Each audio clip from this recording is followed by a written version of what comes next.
No ka video ka politician Sami owa Nuupu oba kati wa Nuupu oba talina kibiina. Moses Ali akyagendera ddala maaso n'okubeera ng'awera. On top of that tulaba yasobodde okubeera ng'asituka n'agubojja nagwo. Then n'ensonga Joel Ssennyonyi ng'ali ne muwala we. Owaayi ebintu ebimu birungi kwegamba kubye left right and center. Eno Joel Ssennyonyi wa Nuupu, eno Moses Ali ali ku almost ziringa campaign wa NRM ne Sami. Omukunja atasera naye ensonga ze yayogedde ku Sami. Ani ensonga ze yayogedde ku Sami. Ani ensonga ze yayogedde ku Sami n'obulwadde obumuluma. Bino binakambikuwe wano ku SMX Media. Gwe kyoba okola subscribing nga notification bell ebisigadde obitulekere. Sami oyo gwolaba si mulwadde. Nze kamwa koogera olunaku lwajjo neesitudde n'engenda mpaka mu ddwaliro gyali. Omanyi let me for the telling you the truth. Nze nakamala okusisinkana president. Omuntu yenna ali asuubira okunteeka mu busitanti nti nkuyambeko simeyobeera mu bubadibadi. Taano nja kujja wano nkulabise mbagambiddewo. Kati wuliriza. Niga twamutuuseeko bulungi ku kitanda. Kituufu omubiri olususu kuvaako amaliba like abambuka n'akabuto kazi olubuto lwazimba.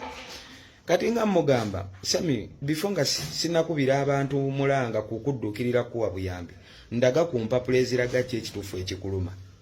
Empapula zonna yatututte n'azindaga ewejje ziri. Ne mugamba okay ez'amawugwe tuzirabye amawugwe geewuuba sima olubuto lwazimba biki ebyabasawo ate eza HIV result ziriwa nazo nzirabeko. Nangamba mukunja ezo bankebera ne okuva ne kata bankebera nayo bwabo papula bwabula naye nga bankebera ndi okay. Listening bantu mmwe abakozesa internet mulina obulumi bwe muteeka ku mitima gy'abantu ne mwerabira nti one day life can changing.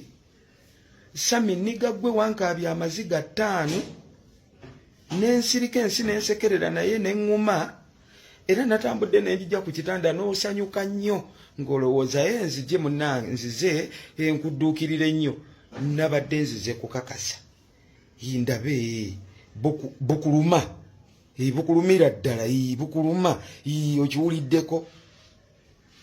Wasinziire kata gye twali byonna bye wakola n'oyo omwana gwe oyo Shiba n'otakoma kata n'olinnya ennyonyi n'okomawo wano e Uganda n'ogenda ku live y'akabaata n'olyoka otegeeza nga mwe abasajja abatalina maanyi ga kisajja mufunenga abakazi mubalabirire ffe tujje tubabeebakirengako tubayambeko oba bamazisiza sime oba batuusiza ku ntikko. Olina ensiga emu wali weepankamba ofuna ensi yaseka neneefuula aseka naawe n'olowooza nti ndi musanyufu nakutereka 5 kati akadde kano ebirwadde byo ekyolususu ekyo saagala kulimba amaliba agabambuka funa ebbaafu ne sabbuuni Sami onaabe obwo butanaaba eddagala lye bakukuba otuuya n'omubiri olususu ne lufuukuuka ekyo kyangu kwata bbaafu onaabe n'ekyangwe. Buno obulwadde obulala bw'otayagala gwe baamu bw'otayagala gamba bantu. Omuntu omusuubira otyo omusaba obuyambi abukuwe nga tosaana kwogera kituufu kikuluma ajjanjabe ki ye obulwadde obwo bukwataganira wa n'ennuupu ne His Excellency Bobi Wine nti takuyambye.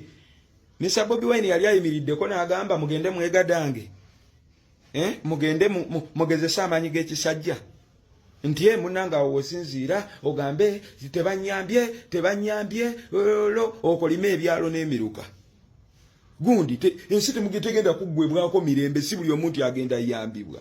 Abantu tebagenda sonda sente batuuke kufa. Abantu basonde sente right now ensonga enkulu eri mu ggwanga kusonda sente zigenda yambako His Excellency Bobi Wine mu kalulu kuddukanya mirimu. Basonde eza Nuupu, basonde eza Doni Kulisi, basonde mu makyaki, basonde